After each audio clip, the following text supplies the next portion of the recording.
Ano ba naman to? Gabundok na rito yung basura. Hoy Mare, anong ginagawa mo sa bahay ng duwende? Anong bahay ng duwende? Basura na to eh. Gabundok na nga eh. Bakit mo sinisira? Hindi mo ba alam na baka pwede kang gantihan nila? Naniniwala ka pa rin sa ganyan? Pwes ako, hindi ako naniniwala sa mga ganyan. Hindi yan totoo. Okay, sige. Ikaw bahala ha. Basta ako, nagpaalala ko sa'yo na pwede ka nilang gantihan ng hindi maganda.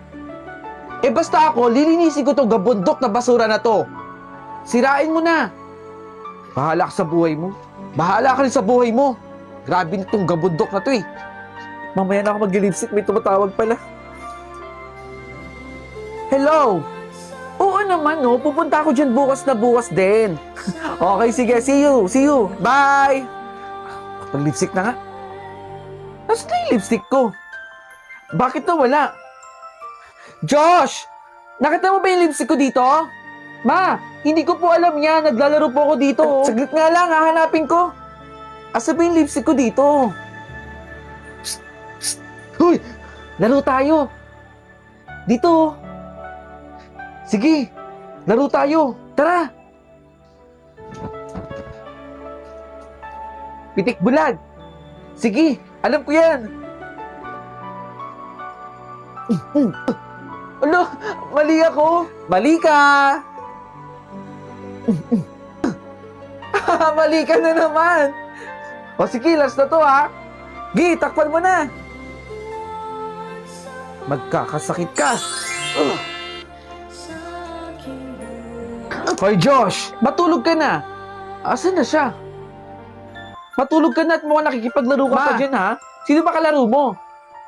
Matulog ka na. Opo, matutulog na po. Alis ako saglit, bye. Bakit nawala yung kalaro ko? Nak! Bakit ang taas ang lagnat mo? Ma, Ano ba nangyayari sa'yo? Parang kagabi okay ka lang ha. Saglit, ipapacheck up kita ha.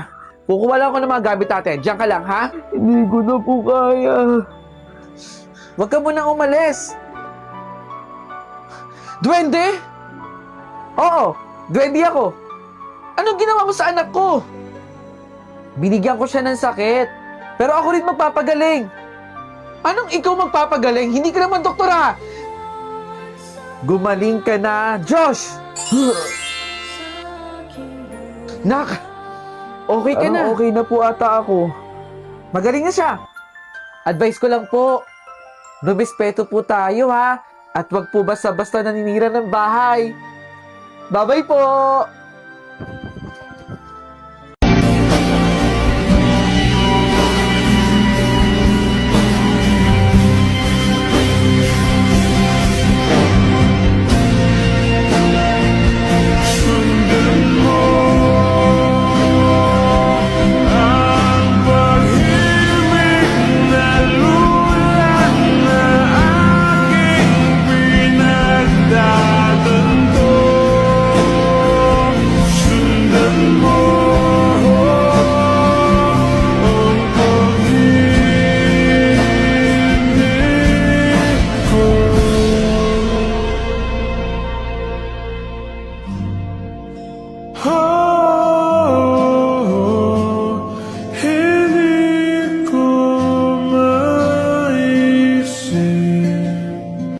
Boto niyo po ako ha.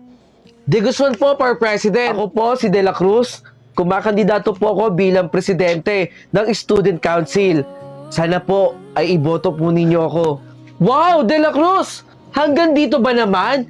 Sa Student Council election, kakalabanin mo ko? Ang lakas talaga ng loob mo, no? Well, tignan na lang natin kung sino ang mananalo sa atin. Alam ko naman na ako ang iboboto ng mga estudyante dito. At hindi ikaw. Sige na, De La Cruz. Abangan na lang natin ang resulta sa huli. Ay, De Guzman po, for President. Boto niyo po ako, ha? De La Cruz po. De La Cruz Pag ako po ang for binoto President. ninyo, lahat po ng estudyante dito ay mabibigyan po ng regalo mula po sa akin. Hindi naman po kaya ni De La Cruz kung ano yung mga kaya po naming ibigay. Kaya, sisiguraduhin po natin na bawat classroom dito ay may electric fan. Isa po yan sa magiging project ni De Guzman. Kaya De La Cruz iboto niyo po. po ako bilang Pangulo. De Guzman po for President. Mas madali si De La Cruz kumpara kay Di Guzman. Ang bait-bait kayo ni De La Cruz kumpara dyan. Payo lang po Huwag po kayong naniniwala kay De La Salamat Cruz. Kasi po, mahirap lang po si De La Cruz. At yung pondo ng Student Council, baka kunin niya. Doon niya kunin yung panggasto sa bahay nila. Kaya kahit ano po, huwag niyo na po pakikinggan si De La Cruz. De Guzman lang po, bilang presidente. Asahan po ninyo. Umayos ka, De La Cruz. Salamat po, Salamat po sa suporta. Ang nakakuha ng mataas na boto ay walang iba kundi si De Guzman. Congratulations! Yes! Salamat po! Salamat po! Sabi ko sa De La Cruz ako ang mananalo bilang presidente. Sandali lang po, katahimikan. Disqualified po pala si De Guzman dahil sa kanyang ginawa. Ang tunay na presidente ay si De La Cruz. Salamat po! Ako na yung pangulo ng Student Council!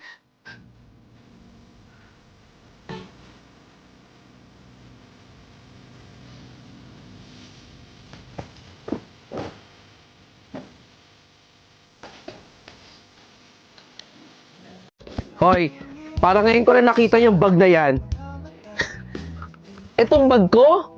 Binili sa akin to ng boyfriend ko. Alam mo ba kung magkano to nung tinignan ko sa online? 10,000! Talaga ba? Ang ganda-ganda, di ba? Nagulat nga ako sa presyo Pero sabi niya kasi, deserve ko daw to. 10,000 na bag? Kamahal-mahal nito, no? Oh, tara na. Ano pang tinutunga-tunga mo dyan? Pumunta na tayo doon. Tara na. Para kang baliw dyan. Kanina ka pa pangiti-ngiti. Wala ka ba napapansin, ha? Engaged na kami! Nag-group siya sa akin kagabi. Medyo nakakahiya nga kasi ang daming tao dun Pero masaya naman ako, di ba? At alam mo ba, nung sinearch ko online to, magkano to? 20,000! Nagulat nga ako sa presyo Kamahal-mahal. Pero pinangako niya kasi sa akin na bago siya pumunta ng ibang bansa magpo-propose siya. At maganda rin kasi yung trabaho niya doon. Yung jowa mo ba nag-propose sa'yo? Hindi pa Huwag mo din yung tanong ko. Ang ganda, di ba? Hoy, friend! Tama ba yung nakikita ko? Engage ka na din! Parehas na tayong engage. At mukhang mamahalin yan, ha? Mas mahal pa sa akin, friend, ha? Magkano ba yan? Sipag naman ang mahal ko magtinda dyan. Oh, baka mapasma ka, ha? Kalmahan mo lang. Masarap tong barbecue ko. Kaya nga pinipilaan, no? Mahal, will you marry me? Yes! Galing yan sa dugot pawis ko. Salamat sa barbecue. Uy, congrats Papakasal na yan! Huy, friend! Tulala ka na dyan. Magkano? 499 lang to nung nakita ko sa online. Okay lang yun. Ano ka ba? Walang dapat ikahiya dyan. At least, galing sa puso ng jowa mo, di ba? At alam naman natin na iba-iba tayo ng estado ng buhay. Congratulations ulit, friend, ha? Bakit ang ingay sa klase? Teka. Estudyante ba kita rito? Ngayon lang kita nakita. Alam mo, kung pwede lang lumabas ka na dahil magtuturo na ako sa mga estudyante ko. Nako, inaatake na naman ng sungit at galit si ma'am. Nakakatakot si ma'am, no? Ayaw man lang umiti. Joseph! Ano binubulong-bulong niyo dyan? Okay, get your assignment now!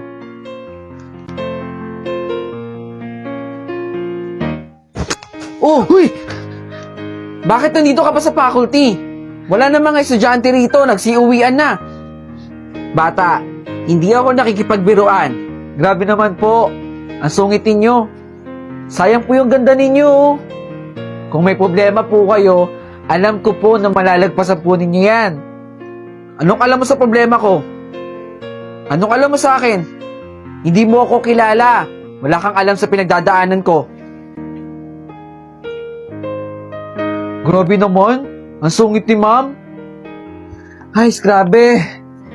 Ang dami ko na nga problema. Sumabay pa yung traffic. Hi, ma'am! Ikaw na naman. Opo, ako po ulit. Tigilan mo ako ba? Hindi ako nakipag... Uy, teka lang ma'am, sandali. Mag-joke lang naman ako eh. Ano to? Eddie, bulating inasihan. Joke ba yon? Tumatawa ka nga, ma'am eh. Yan! Ganyan po. Dapat lagi tayong umingiti. Alam mo bata, kumain ka na ng breakfast mo. Alam ko, gutom lang yan. Ikaw talaga. Kung magre-resist kayo, mag-resist na lang kayo ha. Ang ingi-ingi nyo pa. Ma'am, bumiti ka lang po. Ang ganda-ganda nyo po. Alam ko na naman, mag-joke ka na naman, bata. Gutom ka na ba? Sumupa sa bayan ako? Tara, kain tayo. Aba, gusto ko yan, ma'am, ha? Grabe, napangiti niya si ma'am. Kaya nga first time ko siyang makitang ganyan. Asan na kaya yung bata? Ilang araw na siyang hindi nagpapakita sa akin, ah. Nakakapagtaka naman.